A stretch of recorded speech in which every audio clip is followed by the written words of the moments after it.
9:30, so we'll make a start.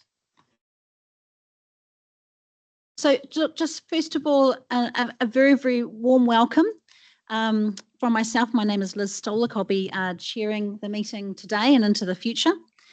We would like to start with Karakia, but I would like to let you know we'll be doing further introductions a little bit later this morning, but also we've got two councillors from Regional Council in the room. I just want to acknowledge Deputy Chair Angela Strange, and we've got Jennifer here as well. So, but we'll do further introductions later. But we'll open up with Karakia. I'll hand over to Phil. No mai, haere mai. Welcome everyone.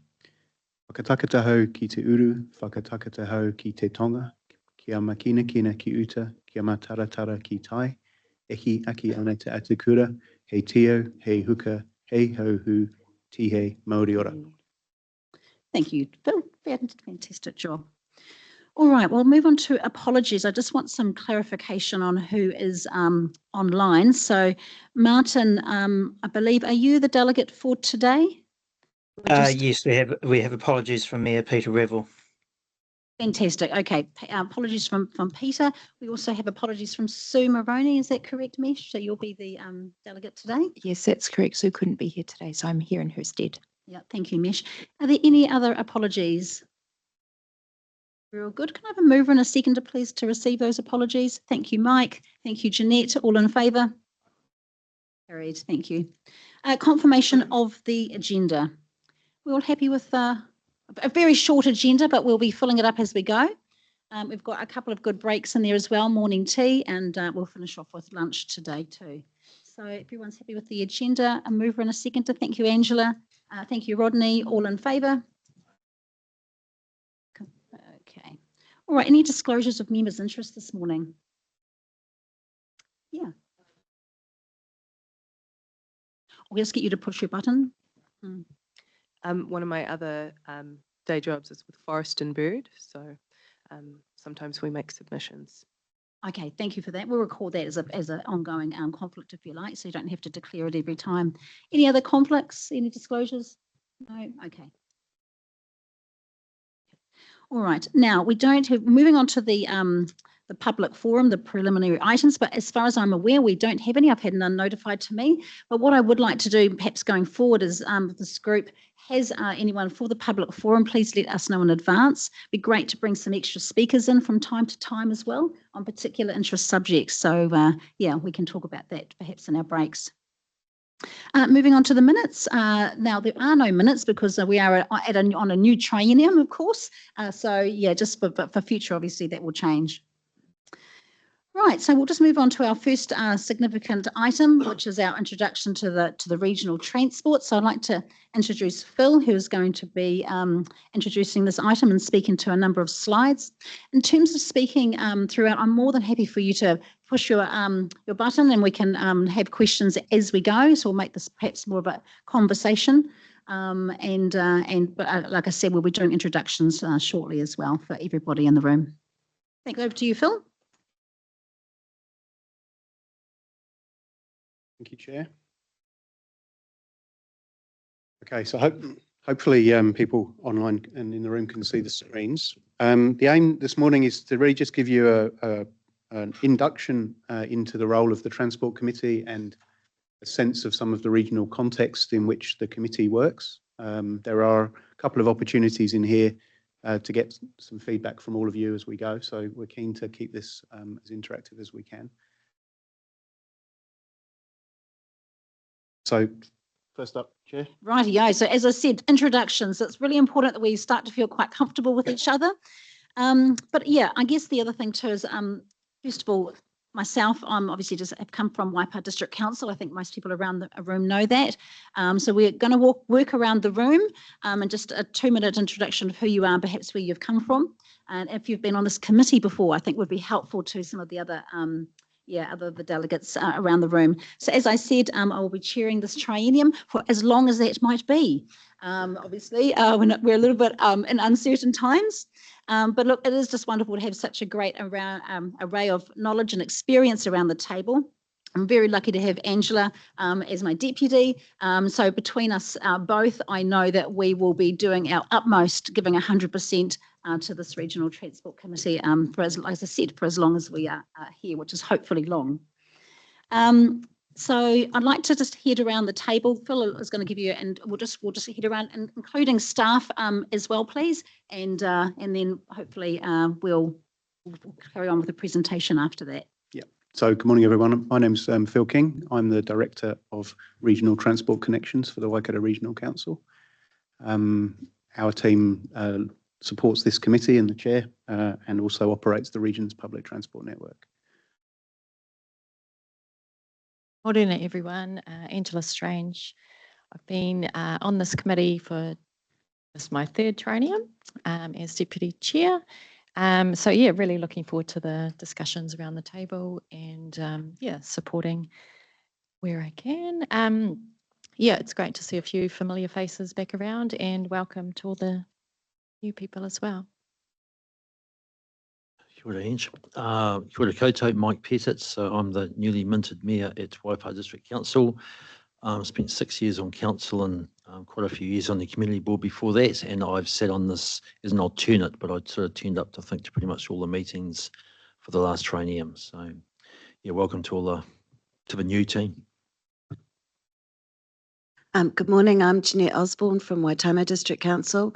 I'm a rural councillor and this is my second term, both as a councillor and second term on this Transport Committee. Welcome. Hello, I'm Duncan Campbell. I'm a second term councillor from Taupo. This is my first time on this committee, replacing Kevin, who I'm sure some of you are familiar with. My day job happens to be a traffic engineer, so it's been sort of my realm of interest, professional interest for the last, since I left varsity actually. So that's me, that's kind of why I'm here. Thanks. Morena, my name is Eugene Patterson. I'm fourth term councillor for Waikato District Council and I've served 2 terms on the RTC committee, the last 2 terms on the RTC committee. I'm here today, this term I'm the alternate to Mike, but just keen to be around the table and help where I can. Been on a couple of hearings with the RLTP over that time, so have a bit of knowledge in this space, but there's always so much more, and it's good to see familiar faces around the table, but also the new people as well. So look forward to filling in when Mike's not available, but Mike will do a good job. So thank you. Kia ora koutou. I am not an elected member, but sit around this table. Andrew Corkle, Waka Kotahi NZTA, Director of Regional Relationships for Waikato Bay of Plenty. Been in this role for just over a year now, so familiar with a lot of the faces here and looking forward to going into this new triennium with the view of the RLTP in mind, because I'm going to learn a lot through that process as well, alongside you all from Matamata originally. Worked in local government for many years at Matamata Piako, Waikato District, Hamilton City Council, and now find myself in transport. Kia ora. Thank you, Angela. We'll go to Anthony. Morena, Anthony Curl. Apologies for my late arrival. I'm Accessibility Advisor for CCS Disability Action. Yeah, that'd be. Thank you, Anthony. Good morning, everybody. Mayor Ash Tanner, Matamata Piako District Council, the new old mayor from previous, starting my 13th year in local government. Been around this table before. Excited to be back, ready to go. Thank you. Cheers. Kia ora koutou, ko Alvisa tuku ingoa. My name's Alvisa Vanderleed and I live in Tokoroa. It's my first term on the South Waikato District Council, but I served a term on the Taranaki Regional Council. Generally have a background in conservation, but this is my first time working directly in the land transport space. So I'm excited to learn and contribute to this committee. Mike here, Waikato District Council, second term, first term on this committee. I also have a background in civil construction roading. I'm chair of our roading committee. So really interested in this and optimistic that we can do some interesting stuff. Thank you, Mike. Morena, my name's Mish MacDonald and I am a first-time councillor with Hamilton City and obviously brand new in this transport space, but having a little bit of understanding of what this committee has achieved in the past in terms of the Waikato Expressway and some of the projects that are coming up on the horizon. I'm really excited to contribute in this space. Thank you. I'm Rodney Dow from Oturanga, and I've been on this committee for the last 5 years. And then now I'm the mayor, so of this. So before I was a mayor, my full-time job used to be running trucks. So we know how to use the roads quite well. So this roading space is pretty passionate to me and my family. But yeah, now I'm a new role, I guess. So looking forward to what we can do. Cheers. Thank you, Rodney. Hey, we'll just head online quickly. Ray from Hodaki.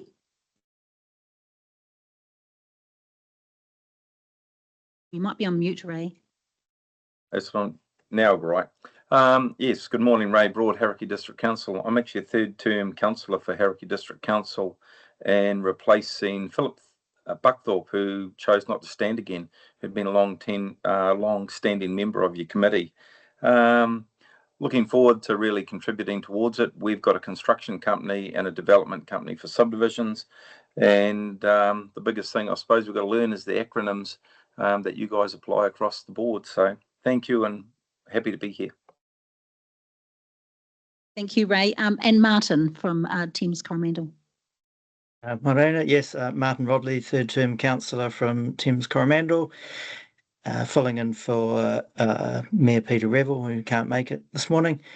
And yes, the two of us will be advocating very strongly for our peninsula. We have a somewhat vulnerable roading network on our peninsula, and yes, it's basically going to be our job to make sure our voice is heard. Thank you.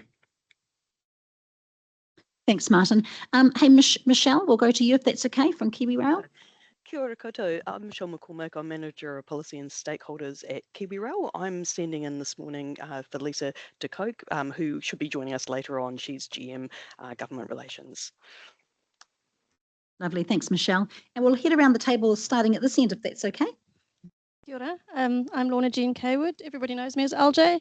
I'm the Executive Assistant to Phil King, and I support Jess throughout this meeting. So if you ever need anything agenda-wise, just let me know. Kia ora. I'm Trudy Knight, the Public Transport Manager. I oversee the contracts and insights, the customer focus experience, and the actual operational performance of our network. I've been in the role about 3 years, really excited to be working with the elected members for this triennium. Thank you. Tēnā koutou katoa, ko Lorraine Jean taku ingoa. I am the Manager of Transport Strategy and Delivery.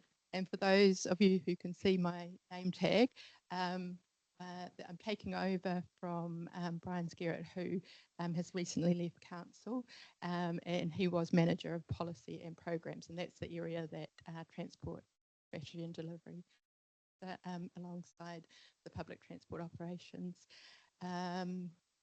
Like some of you who have mentioned it, I'm new to the committee and to council.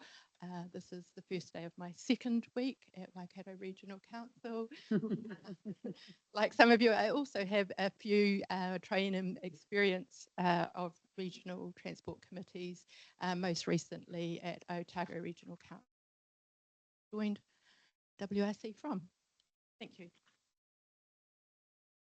Kia ora everyone, I'm Vincent Kuo, so I'm the team leader for Contract and Insight. My team look after the network monitoring for PT, and we do provide regular update to the committee around the latest statistical trend for PT. And my team also look after all the contract and procurement activities.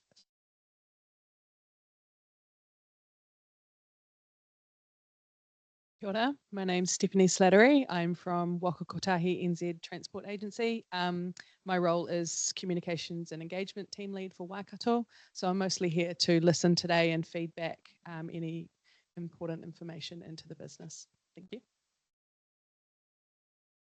Good morning. My name's Robin Denton. I'm from Hamilton City Council in the Transport Unit, and I'm a member of the Roading Regional Advisory Group, which is a technical group of officers who support this committee.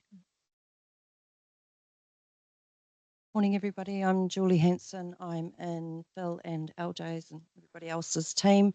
I'm a senior policy advisor, but I've traditionally supported this committee, but actually it's my last day in transport today. So I'm just here to kind of meet you, wish you all well, and hope you get through all the work that's coming. Morena everyone, Jennifer Nicol. I am a councillor in my third term and have been representing Hamilton Karakia that time, and I love everything to do with transport. I welcome you all here as Regional Council as well to have some fascinating conversations, which I'm going to be listening to from the cheap seats over here. All right, we're going to go. We've got one more in the room, and Chris, I am going to come to you online as well. I thought I was going to get out of it, but LJ has to organise it. My name's Ben Worth. I'm the comms person allocated to this meeting. I've been coming to RTC for maybe 2 years, so I sort of know what's going on. I don't sit in the Transport Connections Directorate, but I've done heaps of stuff in the last couple of years, so looking forward to this one as well. Thank you for that. Now, Chris, did you want to say a quick intro? Chris Hughes? No. Right, we'll carry on then. we'll make you do it next time, Chris. Okay, we'll just head back into our slide presentation. Thanks, Phil. Great, thanks everybody. So the aim today is to just take you through a little bit of a very high level overview of the Regional Transport Committee, and just to give you a sense of some of the topics that we've been discussing in the last triennium. So the meeting is held quarterly, and extraordinary meetings and workshops may be required from time to time, and that has occurred through usually the development of the Regional Land Transport Plan process.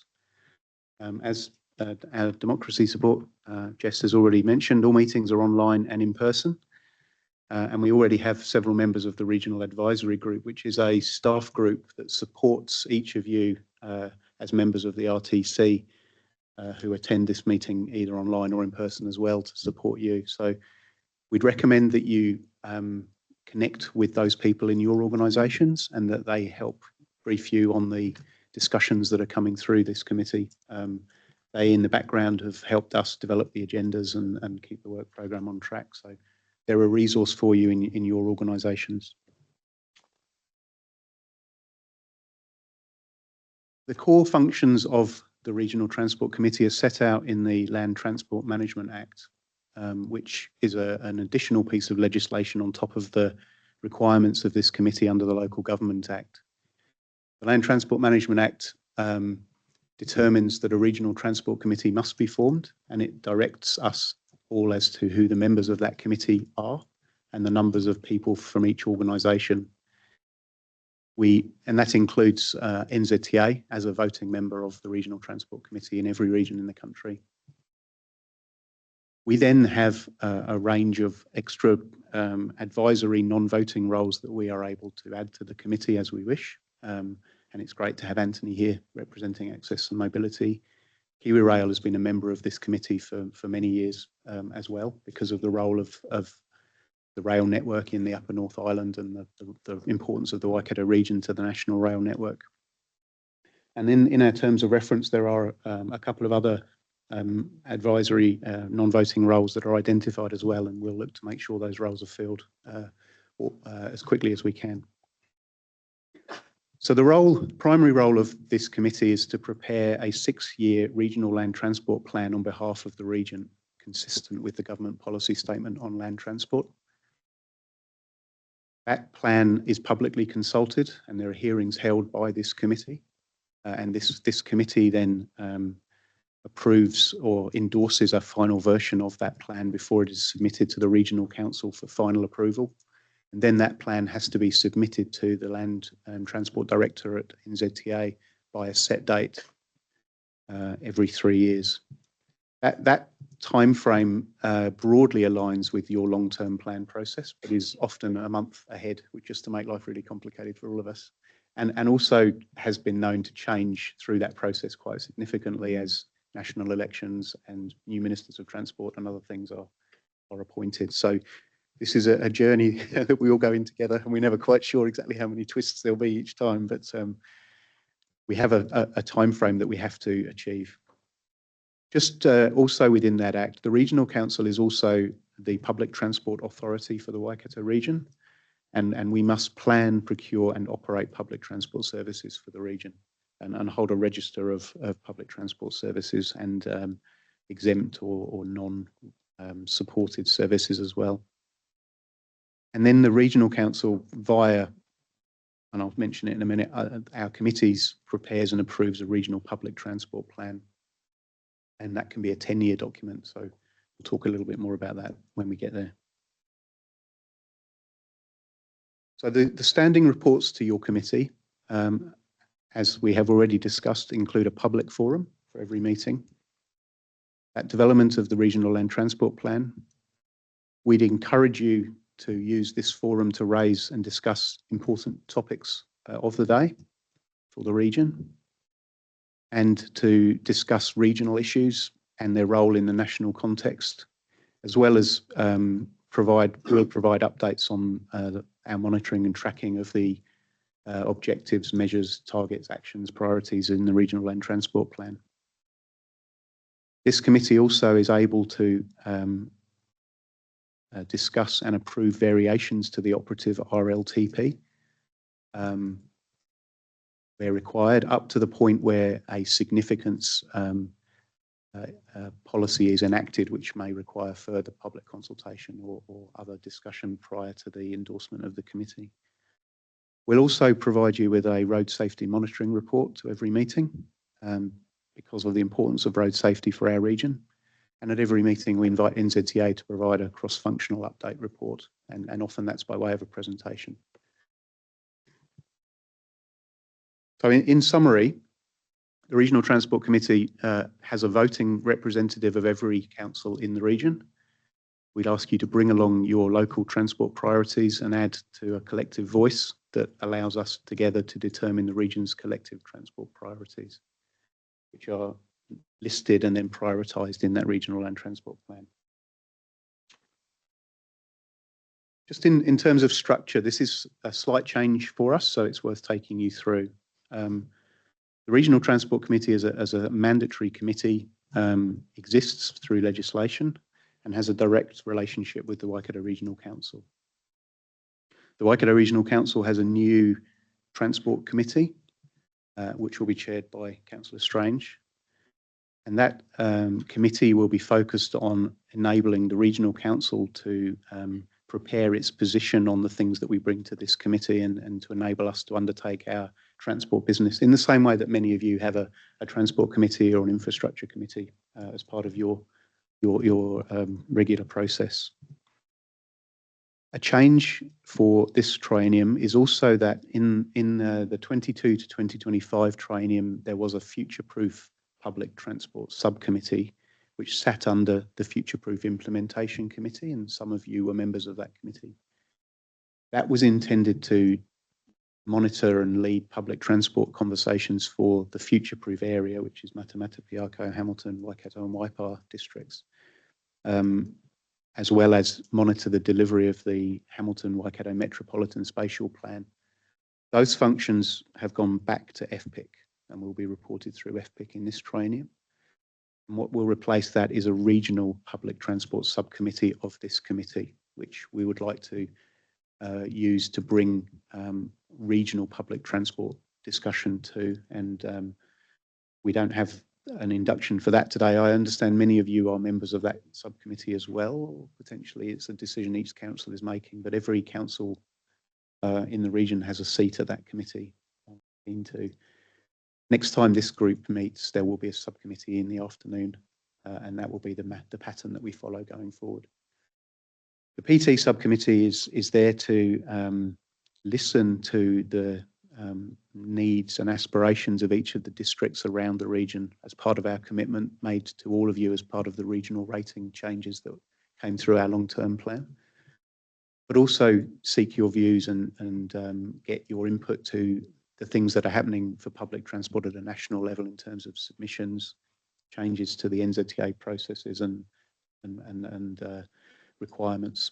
So we've got a relatively full agenda that we'll be bringing to that committee. So the aim here is that that group focuses on the public transport work and reports to this meeting. And we really want to use your time in these regional transport committee meetings to talk about regional topics, leadership at a regional level and feeding into the national story around transport so that there's a strong Waikato voice through to government. So let's give you a bit of context then. You will know all of these. We're a region with 514,000 projected to increase to 615,000. The power of four is very strong in our region. We're the fourth largest regional economy, the fourth largest population. We have the country's fourth largest city, and we operate the country's fourth largest public transport network.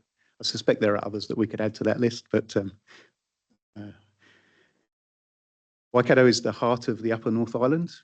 Our strategic road and rail corridors connect the ports of Auckland and Tauranga with the production in the Waikato region, as well as the inland ports and the logistics hubs within our region.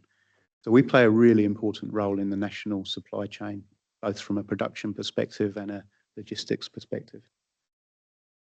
We have Hamilton Airport and Taupo Airport, and Hamilton Airport is now international. We have the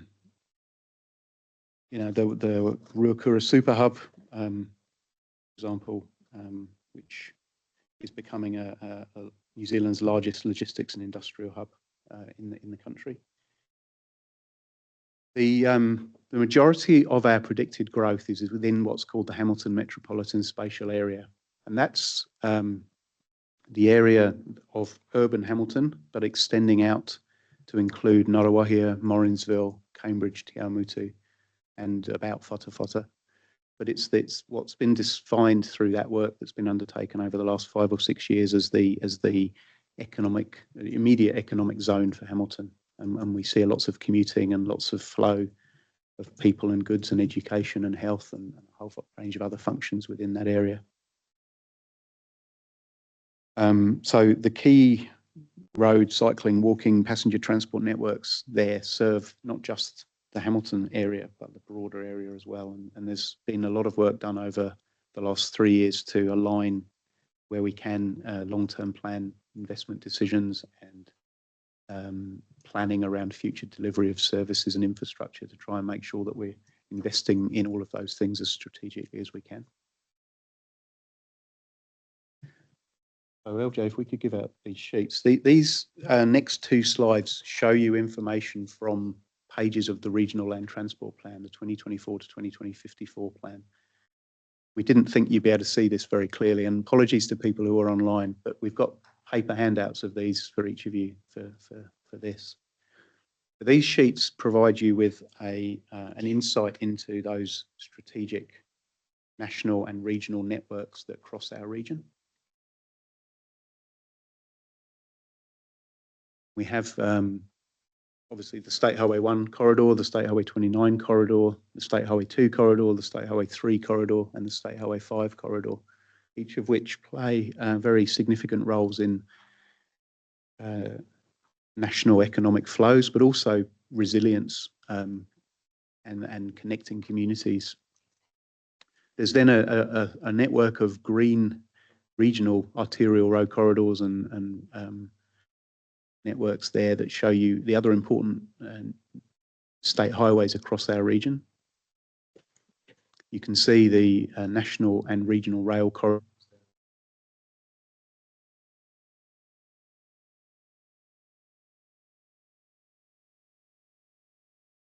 Is the connection down through to Kinleith and Waharoa and other areas south of Waharoa. Within Hamilton itself, we have included the sheet there that describes the primary road and rail corridors as well, including the Waikato Expressway and the city centre ring road, or the city ring road system that Hamilton is progressively receiving via investment over many years. If I carry on, the third and fourth pages in your pack show the freight volumes across the Waikato region, and you can clearly see the role of State Highway 1, but also State Highway 29, State Highway 3, and so on. And those are volumes from 2022, but those are updated as part of our documents in every RLTP update. There's also a very good summary of some of the issues, and this table on page 4 of your pack describes some of the key elements of our region. So we have 14% of New Zealand's vehicle emissions, for example. 93% of volume of freight is moved by road in our region, and so on. I won't read them all out, but there are some very insightful summarised there around 13% of New Zealand's freight task, etc. So we wanted you to have those so that you're able to take that back. But those all come from our regional land transport plan. And I'd recommend that if you have a chance that you review that document as well, which provides all of the detail. So I mentioned that the regional land transport plan has to be consistent with the government policy statement on land transport. So the current government policy statement is 2024 to 2034, which really focused on a 3-year priority and assessment of funding for projects that we put up. The priorities that were identified in that plan, and Andrew's going to talk about this in a lot more detail than me, so I won't go on in great detail, but economic growth and productivity, increased maintenance and resilience, improved safety, and value for money were the 4 priorities identified in that document. And those were used to assess the programme of work that this region put up as part of the RLTP process. At a regional level, we have the regional land transport plan, as I've mentioned, and the 5 strategic objectives in that plan were around climate change, resilience, growth, accessibility, transport options, and safety. And those were weighted, as you can see on the page there. This page again comes straight from the RLTP. The vision for the region was of an integrated, safe and resilient low-carbon transport system that delivers on the well-beings of our diverse Waikato communities. Alongside that, the vision of the regional public transport plan is to enable a better Waikato by enhancing people's lives and shaping the future with outstanding transport solutions. And there are 7 objectives in that document. And again, that's another document I'd recommend you read if you get the chance. The 2024 to 2054 regional land transport identified a total bid to government for the 6-year period 24 to 30 of 5.9 billion. And the summary of those applications by their activity class type are there. The requirement of the Act is also to identify significant activities. So those were a total of 30. With a number of 2 billion as a total sum. Those are appendixes G and H of the RLTP. The National Land Transport Plan is released by NZTA after all of our regional land transport plans are produced. And that confirms the funding that will be allocated to each of the activities from the National Land Transport Fund. And again, Andrew's going to talk about this.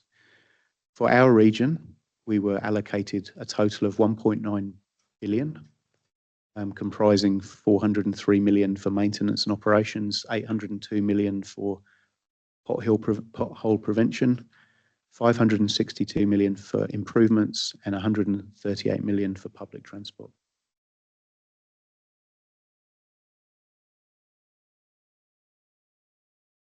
No questions so far? There's a chance for that in a moment. We're all good? Through the chair, yeah. Just I find that interesting, that description of pothole prevention. I mean, where the heck did that come from, and what does it really mean? Because 800 million sounds. There was a clear ministerial priority when Minister Brown took over the portfolio with this current coalition government. So potholes was a large focus of rebuilding and upping the level of service of roads across the country, and thus it gained its own activity class through the government policy statement.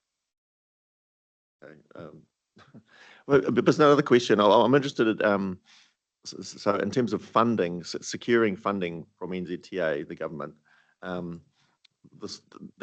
mean, these regional transport plans, from the sounds of it, they're not a concerted plan of action. They're more a wish list that assists or influences NZTA funding these projects. So the way that each district in the city in the region accesses NZTA funding is via your long-term plan bids, which are summarised into the regional land transport plan. And then we bid on your behalf for the funding from NZTA from the national land transport plan. So they're your projects primarily, your maintenance and operations, your walking and cycling projects, your bus stop programs, or whatever it might be, conglomerated into a single statement on behalf of the region, which is then our bid to central government. Oh, okay. All right, we'll go to Mike and then we'll go online to Ray. I'm just following on from Duncan's comment. The pothole program, I'm assuming, involves area-wide treatments and rehabilitation, like on a much wider scale than just say pothole fixing. Yes. Yeah. So it's major road rehabilitation.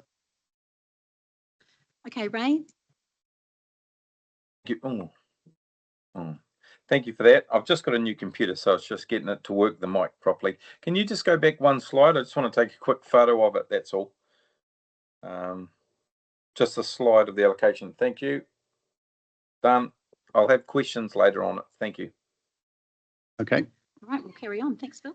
Thank you, everyone.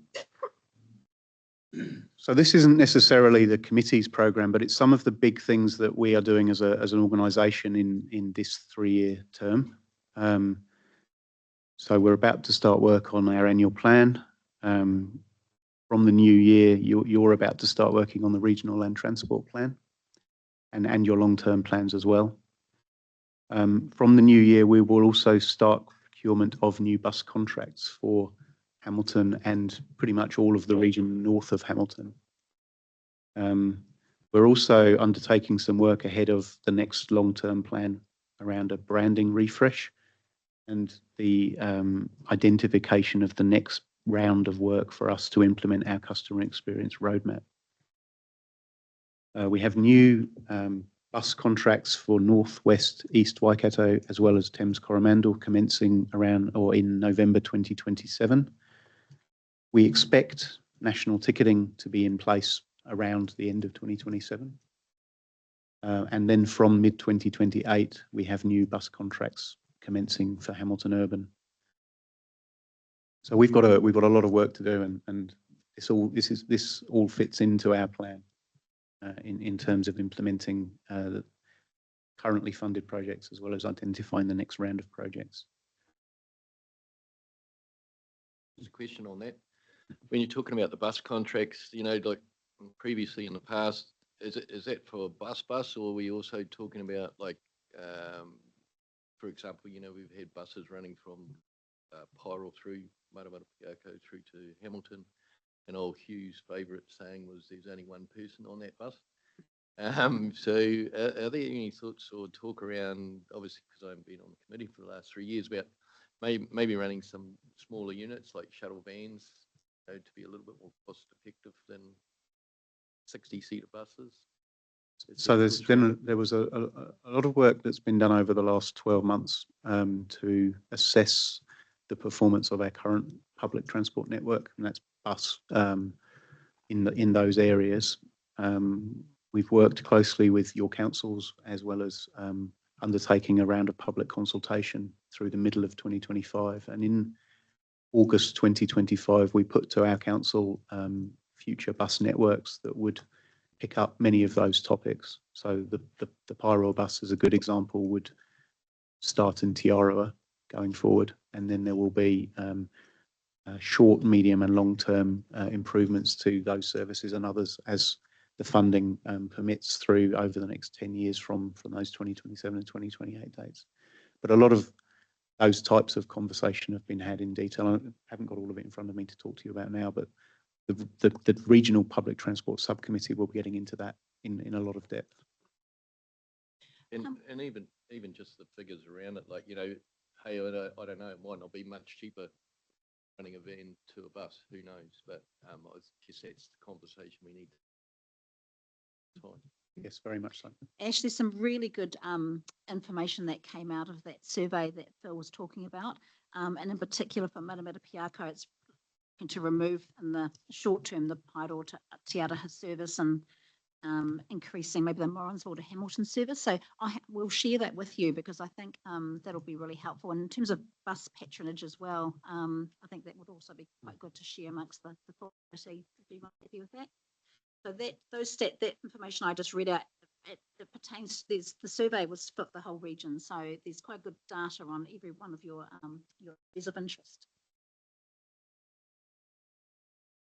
So work is already underway for the 2027 to 2057 Regional Land Transport Plan. We've had 1 or 2 batches of guidance from NZTA through already. The regional councils nationally are members of Te Uru Kahika, which is a part of Local Government New Zealand, and the Transport Special Interest Group is already developing tools for that next Regional Land Transport Plan. Our plan is to present the project plan for that work to the next meeting of this group, as well as the process activation from that time, which will start with a what's called an investment logic mapping session and some policy and legislation reviews to start framing up what are the requirements of that next plan. So from your next meeting, we'll be talking to you in depth about this process and working with you throughout the 3 years, or certainly the 18 months to get that underway. Sorry. And I was just going to, Mike, was your Yeah, just a clarification, and you know, just still getting my feet under the table here, but public transport, it's a big item and raise some of those issues. But from what you've said, that's not the discussion in this forum. It's going to be that subcommittee that deals with that. Is that, or is this? You know? Well, in the context of the importance of the state highway network and the importance of the rail network, the importance of the public transport network is a regional topic that we should be discussing here. But I think the detail and the more specific topics perhaps would go through the subcommittee, but there will always be conversation about public transport here. So it's about how do we provide you with enough time to. Okay, so our district's got some of those similar issues, you know, with some of our networks, and we are trialling smaller buses. Just wondering when the appropriate time is to have those discussions. You know, look, this is an intro session, but when would we be doing that? I think your first meeting is going to be in early March, so we'll get into all of that there. Thank you. So the other important aspect at the beginning of next year is that the government policy statement draft government policy statement on transport is usually issued around April, and that is a statement by the current government. As always, that's subject to the election process in October, and whether that government policy statement remains unchanged or whether it is amended slightly or significantly is a conversation that always happens after the central government elections. As I've mentioned already, that process broadly aligns with the long-term plan process that each of your councils will follow. But as I've said already, it's often about a month ahead, which makes life quite complicated when it comes to public consultation on this document while you're still framing up your LTPs. Just touching on the Regional Public Transport Plan, that document is operative 2022 to 2032. And the bus contract work that we're doing now, our procurement is based on delivering the vision and the strategy contained within that plan. After those contracts are let, there are things that have changed nationally around some of the guidance and the requirements from NZTA, and we will take the opportunity after those contracts are let to do a review of that document. So that's likely to be second half of 2026 onwards, but RLTP has to be the priority. So we'll be trying to make sure that we do that in a way that doesn't overwhelm our team or the process in terms of all these decision-making requirements. I just thought I would end by identifying some opportunities for you to be thinking about as we move into the final part of this, which is a discussion. Just thinking out loud almost, one of the questions we have for you is, what is the role of this committee in establishing a better integrated and more agile transport system embedded in a defined regional context that supports things like the evidence to justify investment by government via future government policy statements, improving the contribution of land transport to achieving regional and national economic development over a long time period, 30 years plus. And how, just thinking out loud, how can we make sure that our RLTP document is aligned with statutory and non-statutory strategies, plans and initiatives? And I'm thinking here about the Upper North Island area in its broader economic zone sense, as well as UNISA, but then sub-regionally future-proof, and many of you perhaps via the mayoral forum, but your organisations supported the development of a regional deal bid some months ago. We don't know what the future of those necessarily will be, but there will be another round at some point. So how does this document support that process? We've already touched on local government reform. That potentially provides opportunities to identify new ways to plan and deliver transport in all aspects. Also, the Regional Transport Committee and the Civil Defence Joint Committee are aligned with that combined territories board concept, in that there is a seat for each of the districts in the city, in the region, in the room here today. This week, we'll see resource management reform announced. A conversation for you perhaps to consider is the alignment of the regional land transport plan with regional spatial strategies and regional spatial plans, and making sure that that integration occurs. Then there is also everything else that's going on, so local planning and delivery, and the role of the RLTP in supporting plan changes and other statutory and legislative functions, as well as fast track and all of the things that are happening at pace around that. There is other legislation reform underway. So what impact is rates capping going to have on transport? And what impact or opportunity comes from development contributions changes for transport? What are the opportunities from roles of organisations like the Infrastructure Commission and their delivery pipeline? How will this regional land transport plan support the National Emissions Reduction Plan and the Climate Action Roadmap for our region? Finally, and I guess disconnected, but in my own interest, is what's the role of the regional transport model in supporting us defining and describing the future consequences of the growth and the economic development that's coming to our region, and how can we ensure that we're using our models and our insights wisely to guide us understanding what the investments are to deliver those. So I'll pause there. But I thought there might be a couple of questions we could leave on the table, perhaps for you to guide us through a discussion, if you wish. Yeah, thank you, Phil. Look, that was fantastic, actually. I think a really good introduction to what the next few years are going to look like for us. I think that might be helpful just to work our way around the room, and I'm pointing this way, so I'm going to start with you, Rodney. I'll give you a second to start thinking. So, yeah, what really are the issues in your region? And Phil has raised a number of other broader issues as well, or things that are pertinent that we need to be working on. So if you want to touch on any of those, you'd be very welcome. We've set aside half an hour for this discussion, so feel free to. We will get right around the room as well. But yeah, this is a great opportunity to lay your cards on the table nice and early about what the issues are. And you've got Andrew here, obviously listening, is one of the man of the hour, really. We'll hear from him later on, but obviously Waka Kotahi NZTA, a big part of this, as well as Michelle and Lisa from Kiwi Rail as well. So, yeah.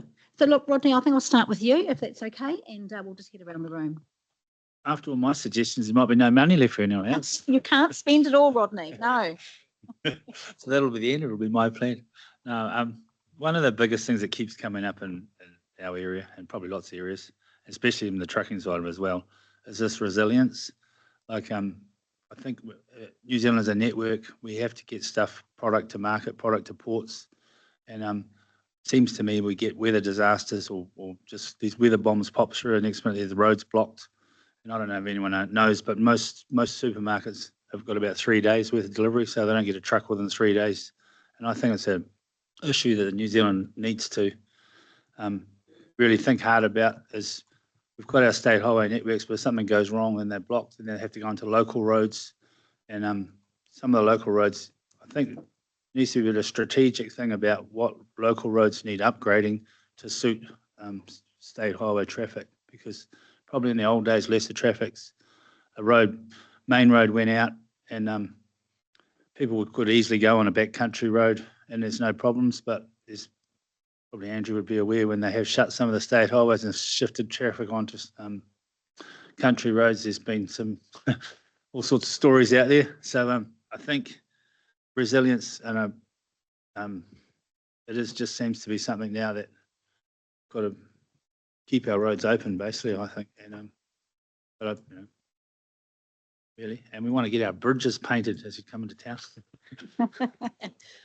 I think, yeah, that's it's probably another thing, but I think you're funding the paint there, Rodney. yeah, we were going to fund the paint and water blast. We just want the road closed, and so we can do it, which is fine. But yeah, here we are spending money on keeping our towns looking beautiful, and sometimes it's perception as much as anything. So I think if they looked after some of the top of their bridges would cost bugger all, and it would look like they're looking after the road. You know what I mean? It's like when you see when you first do the road marking, because they do that every sort of year. It's like, oh, some have done the road up, but all they've really done is painted the wall. But there's massive. New Zealand's a very wet country, so the roads aren't going to just there's always going to be issues. But I think we do need to consider the upgrading of some of those other country local roads, so that when the state highways do go out, there's avenues around. So that's kind of what I think we need to do. Yeah, look, thanks for that, Rodney. And I imagine that this is quite top of mind for you, given the recent weather events, not only in Otaronga, but also in the Waitomo district as well. So yeah, good observations. Mish, we move to you.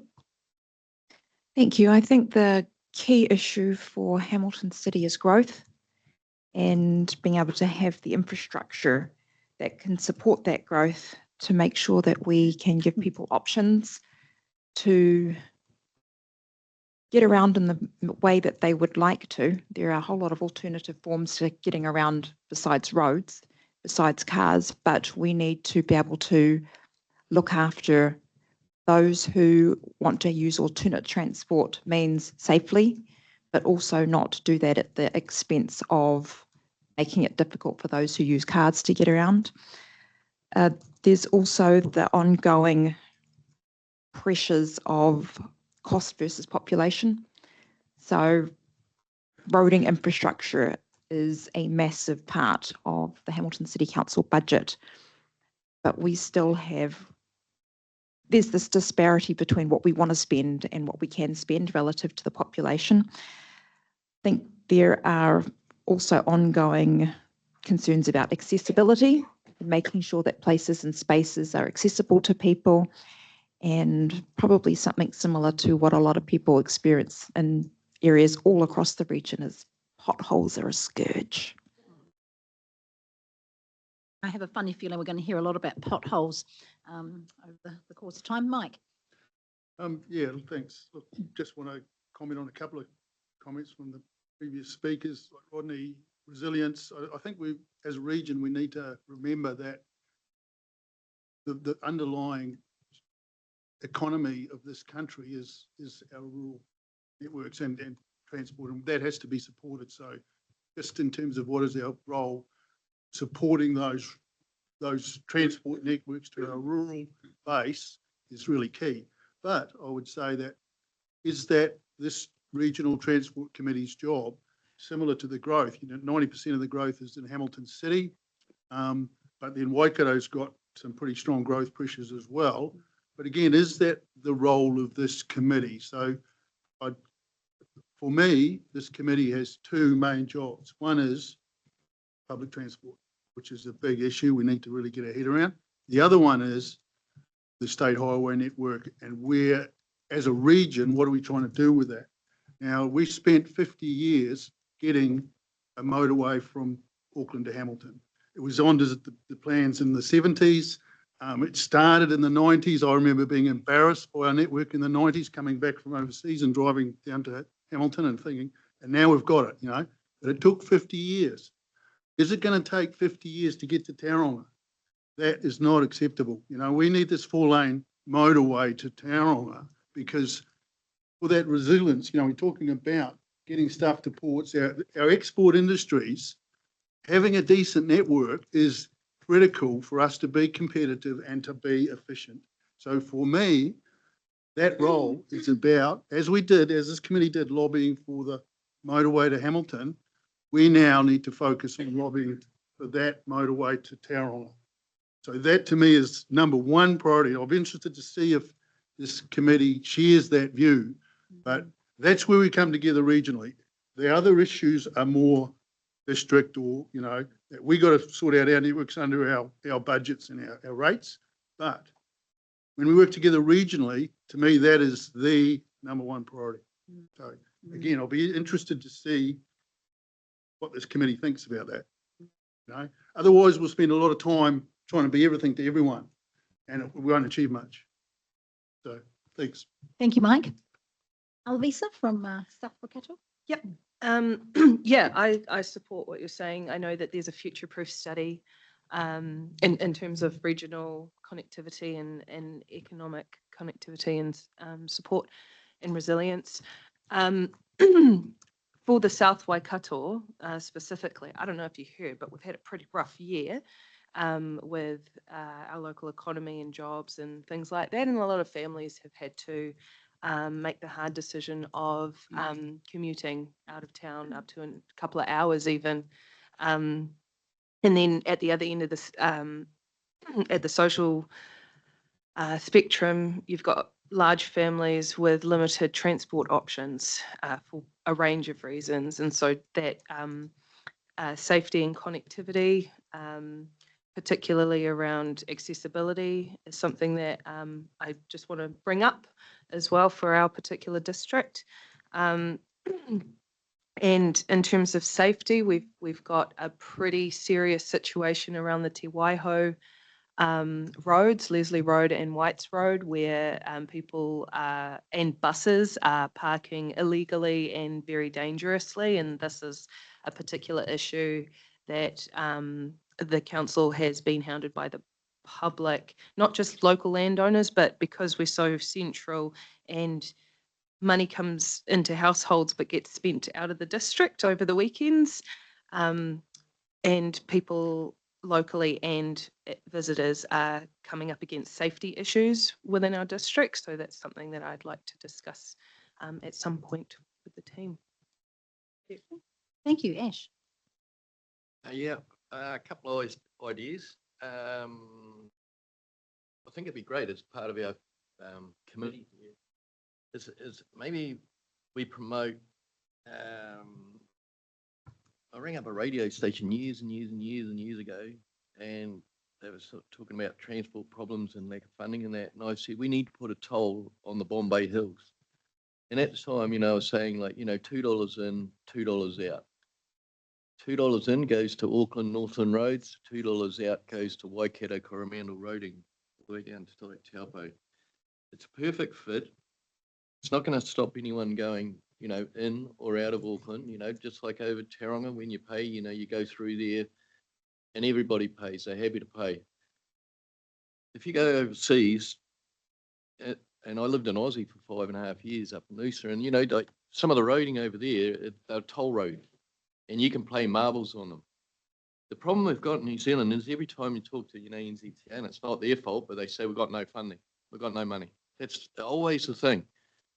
So this becomes a user pays, there's alternative routes. But I believe we can get some real money for the roading networks by one simple thing. That's very easy to do. The other thing, like the gentleman here said, the Tauranga, through to Tauranga, it's an important link. We've got down to Periri and looking at doing a dual lane down to there. But we really need to get a tunnel through under the Kaimais there. Spent a bit of time lurking around in Italy there. There's tunnels everywhere. And they just about walk behind the machine as it goes through the hill. You go through one tunnel, come out, and you go through another tunnel. It's got to be pretty easy. We've got the Kaimai tunnel there. Maybe we need another rail link one too. But when we start doing these things, then we're going to start to make some real progress, because we sit here in these meetings and we come up with these ideas, but everybody's like, no money. We've got no money. We can't do it. So I'd really like us to push that. I'm not sure who we push it to, whether it's the ministers or if it's through NZTA, but it's a real opportunity. And it could be, $2.50, it could be $3, it could be modelling done on that, but we would see the benefits. Instantly, you can loan fund billions of dollars if you're getting net income a week. And we're talking multi-millions of dollars every week just from that. Other thing is, biggest issue, when are we getting rid of these bloody road cones? Once again, over in Adelaide about a year ago and up to the Barossa Valley, hung around there for a week, down to Adelaide, down south of Adelaide, and we saw 2 road cones while we were over there. And everyone that's been to Aussie will have a similar story. I would have passed 100 coming from Te Ara over here this morning. And, I know the government's talking about that, and I don't know what it means. We shut a site down on one of our local, just a side street in our district, because the guy was concreting his driveway, went up to meet the road, and he had to get traffic management. It was $9,000. 7 cars went past while they finished off the concreting. Once again, we're making a rod for our own backs. A lot of the things through our council, the money we spend on traffic management is 3-4 times the price of fixing the job. It's crazy. We need to get back to basics. So these are another things that I think we should be strong as a committee to start pushing this. Make NZTA's job easier. We just need to get on with it, because it's a joke. Thanks. Thank you, Ash. Fantastic. Anthony. Yeah, just a sort of a general comment really on when all the councillors are looking at spending money on transport, is to really consider the principles of universal design. Generally, the consensus from the people that we support is that they're not necessarily disabled, but they may have an impairment. But unfortunately, they're disabled by the environment that they have to contend with on a daily basis. So if we can improve that environment, then obviously that will ease their impairment and ease their use of, or reduce their element of disability, if you like. And yeah, if that can just be considered in all the thoughts from all councillors when they're looking at spending money on transport, or as you say, on roading, anything really, just to have that element of think about how other people may be able to use the space. Yeah, that's it really. Thank you. Thank you, Anthony. We'll skip Andrew because we're going to hear from you a bit later. Eugene, did you have anything you wanted to say? WC can have another bite of the cherry then, I suppose. But yeah, look, I just agree with everything that's been said. Probably just resilience for us in our unsealed networks. We have 600 kilometres of unsealed roads.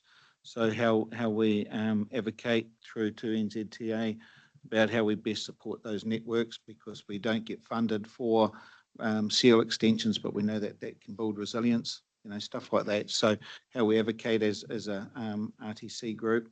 And the other thing is just probably that has been on the radar for quite some time now, and it's been funded for design, and it has been designed and consented, and that's just continuing to support the roundabout construction at Whatawhara. That's been something, and as growth happens, this committee supported that in in their top 10 there a while ago, and it's sort of dropped down because of the direction changes from government. But we need to support that because it's a very, very dangerous area, and traffic's increasing out to Raglan, not just from our district but from all over. And so we need to make sure that we support that through the RLTP and NLTP process. For that, there's another. Oh, I won't go on. That's it. Thanks, Eugene. Duncan.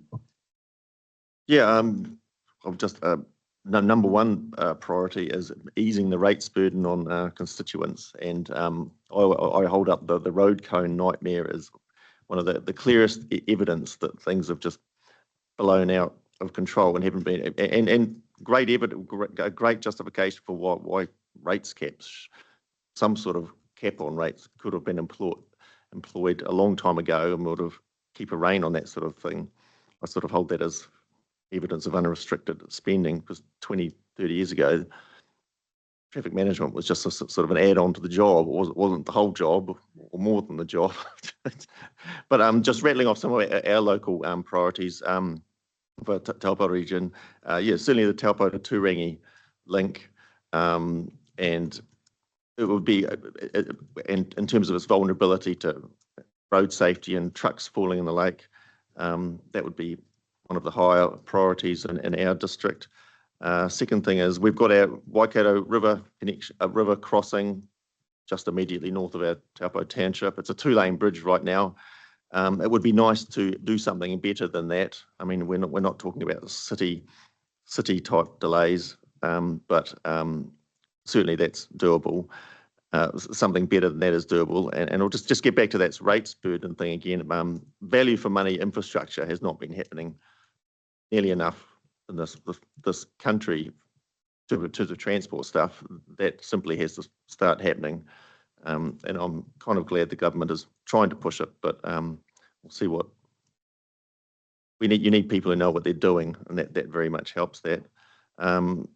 Third priority around here, public transport. There's not a lot of public transport going on in the Taupo region. We're just a small centre, one bus floating around the Taupo town area, but we'd like to do something for a start about the Taupo to Turangi connection, because that's very threadbare, and that's about a 40-minute journey, and there's really nothing helping people living in Turangi trying to commute to Taupo and work.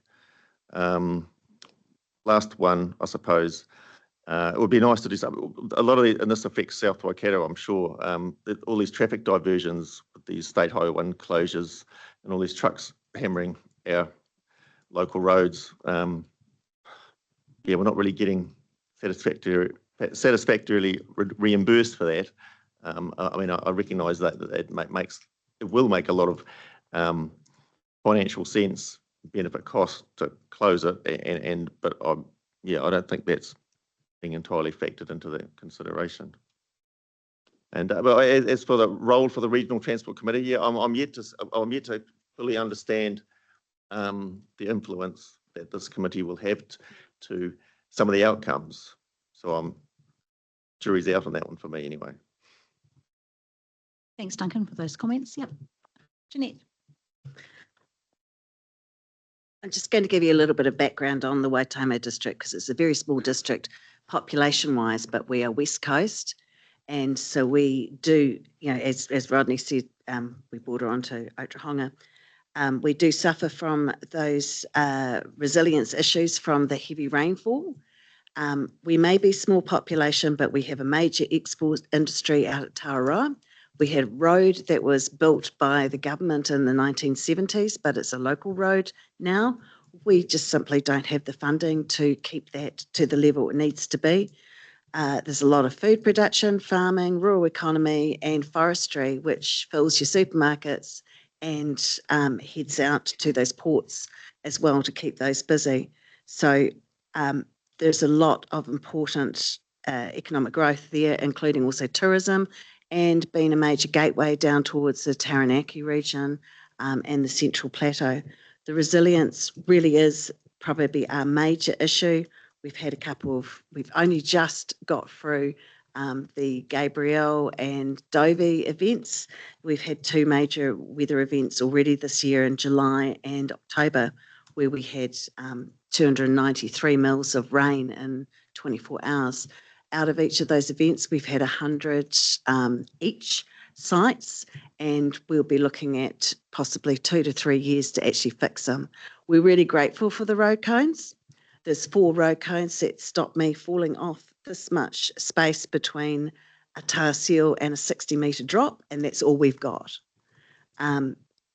Very few roads that you can actually drive on a left-hand lane for all of it, or even more than a few kilometres, and that's not going to be fixed for some years. So we get another weather event, I don't know what happens. And when the state highways are closed, those roads that I'm talking about are also the alternate transport routes. So it is really worrying. Another issue, second issue, and it's causing a lot of frustration, and that's the state highway going through Tikawiti and the disempowerment that we can't do anything about it. It is unbelievably in poor condition. We've been waiting for years and we just can't seem to get anywhere, and that causes so much frustration from our residents. They feel that we've been left as a rural area, as third world. So those are the issues in my area. Thank you. Jeanette. Thank you. Mike. Thanks, Liz. Right, so I'll just deal with our local priorities. We've got a big thing called the Cambridge Connections, which is a big piece of work that's happening at the moment, and it's been sort of re-kicked off this year. It's around public transport and parking, cycleways, walkways, traffic flows, and a big talking point over there is an additional bridge crossing, or river crossing at some point, and that's where the rates capping thing.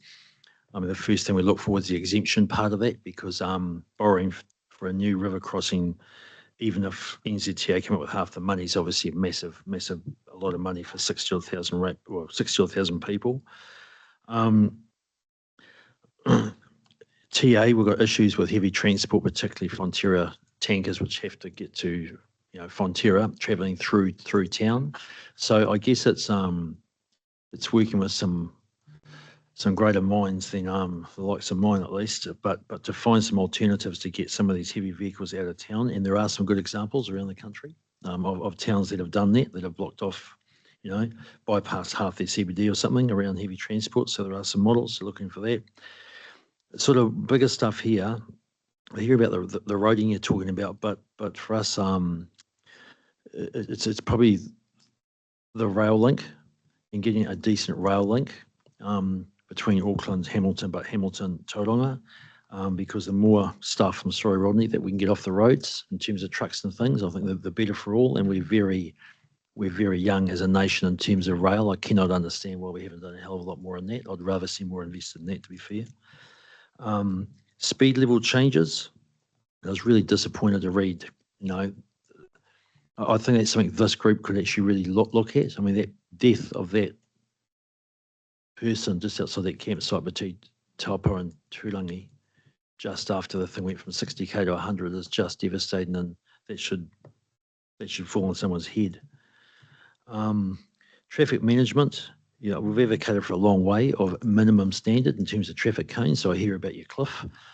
So maybe a few cones there, but again, you go to Aussie, you go to Canada, you just don't see them. I mean, the traffic cones there, they're probably 4 foot high, take 2 people to shift them, but there's like 4 in Banff, for instance.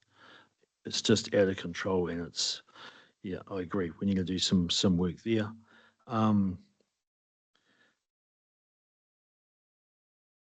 Look, public transport, look, the Waipa's doing pretty well. We've increased the services over there, and the patronage has directly increased with it. So I can see if we can get more of this into the areas, the data will either show your people are using it or they're not. And if they're not using it, well, use it or lose it.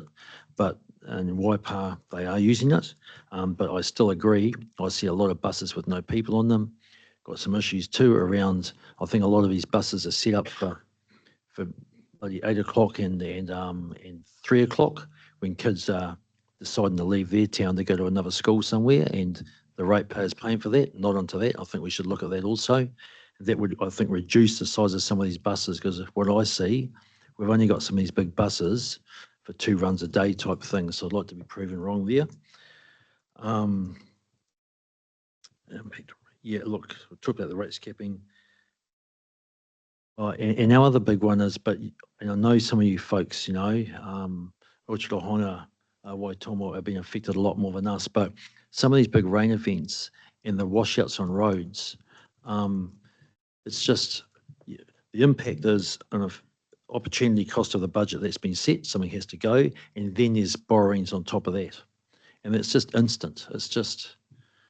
And so I'm trying to get my head around how that impacts our rates, because it just happens overnight. And so I think the government need to look at this whole resilience thing, and it needs to fall somewhere back on the ratepayer, and that's where this group could advocate to, not on the ratepayer, on the taxpayer at a government level. Yeah, we will pay, but these things are coming thick and fast, and some of these little councils, every percent's like 140 grand.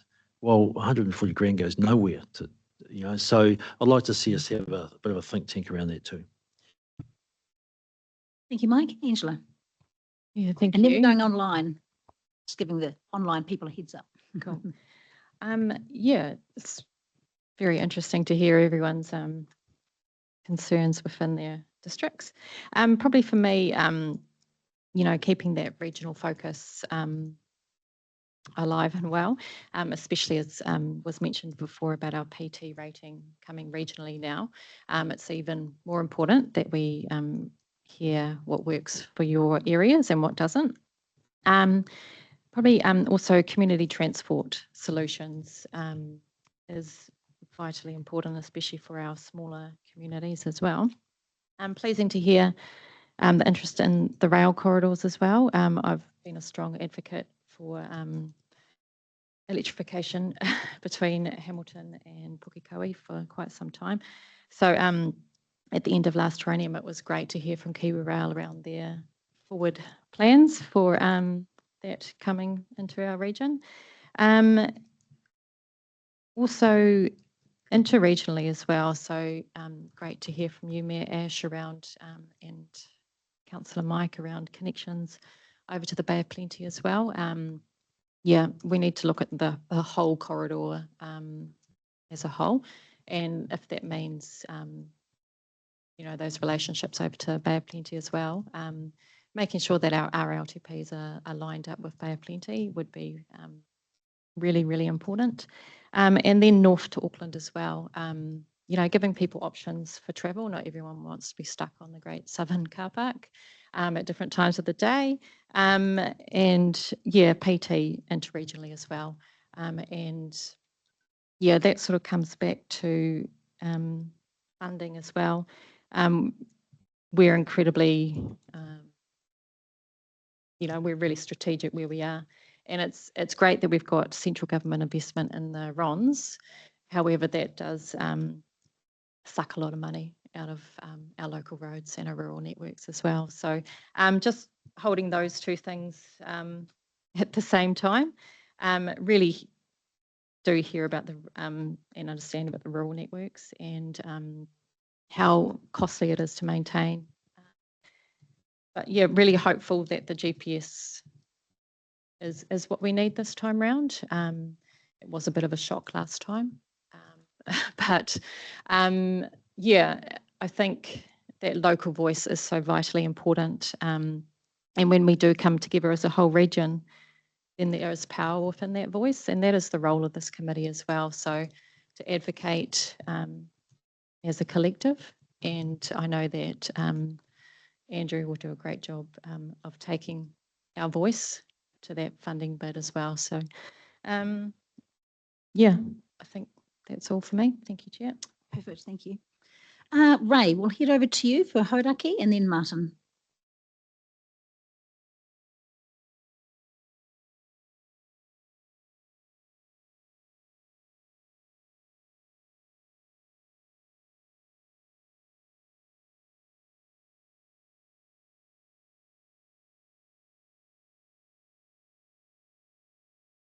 Ray, I'm not sure if you heard me. So are you happy to, have you got any comments to this? Ray from Hodaki? No. All right, Martin, would you like to go? Yes, thank you. Just wanted to echo a couple of things Angela before just mentioned about community transport. We've got quite a heap in our area, and it'd be interesting just to get some commentary, possibly at a later meeting, about where this committee sees that fitting in. Also, and again, Angela mentioned about RONs. So those that the government announced took hundreds of millions of dollars away from a resilience plan for our Coromandel Peninsula roading network, which was extremely disappointing. Our Thames Coast Road has rocks and trees that we are so fortunate that none of the rocks and trees have fallen down while cars have been going past. I do not know how we haven't had anyone killed or injured on that road due to those slips. So that's something we'll be pushing. The other thing, just sort of looking at the Thames to Hamilton, we don't, I know other people have said they'd quite like a motorway through to Tauranga. We'd just be quite happy with a bus from Thames through to Hamilton. We do have the oldest population in New Zealand, and a lot of those are either attending or visiting Waikato Hospital. And I cannot count the number of people who have told me that it's an absolute nightmare. They have to catch an intercity bus to Auckland, then that across to Hamilton. They can spend 8 hours on a bus to get to an appointment or to visit a relative in Waikato Hospital. And we do have a health shuttle through St John's, but that's so stretched. All it takes is one volunteer or one driver to be off, and that shuttle service effectively stops. There's another couple of things, one-way bridges, but I might mention that when we get our Waka Kotahi update. And that is all for me for now. Thank you. Thank you, Martin. Ray. Thanks. I suppose most of the comments are pretty universal that everyone's put across. But I suppose for us, the local public transport connectors, hooking Te Araha through our small communities through to Thames and making sure that we're keeping them connected.